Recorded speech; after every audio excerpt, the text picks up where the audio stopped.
చూడండి ఎంత చిక్కగా ఉందో. ఉండంగా కొంచెం అప్డేట్ అవుతుందండి హ్యాపీగా.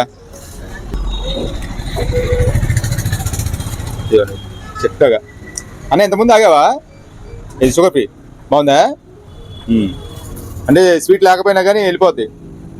బార్లీ, రాగి, జొన్న, సజ్జ దరిదాపులుగా 4 ఐటమ్స్ అండి.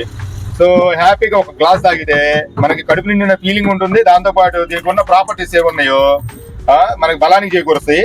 సో చాలా మంది ఇది బాగా లైక్ చేస్తున్నారండి. ఒకవేళ లైట్ స్వీట్ కావాలి అనుకుంటే మనం ఆల్రెడీ మిల్లెట్స్ కానీ, ఆర్సీబీ కానీ, బాదం పాలు ఏదో ఒకటి లైట్ గా 20% కలుపుకొని 80% ఇది కలుపుకుంటే చాలండి, హ్యాపీగా తాగేయచ్చు. ఇది మిల్లెట్స్ ఎక్కువగా ఎంసీబీ ఎక్కువగా పోతుంది. సో ముందుగానే ఇప్పుడు వచ్చేసి జొన్న, సజ్జ ఈ రెండు మిక్స్ చేస్తున్నాను. ఇది ఒక హాఫ్ పోసా, ఆర్సీబీ ఒక హాఫ్ పోస్తున్నా. సో 5 మినిట్స్ కలుస్తున్నాయి ఒకే దాంట్లో. సో ఇది ఎక్కువగా రాగి స్ట్రక్చర్తో ఫుల్గా డీప్గా ఉంటుంది. ఇది మిక్సింగ్ చేసాం ఎంసీబీ, ఆర్సీబీ, ఎంసీబీ.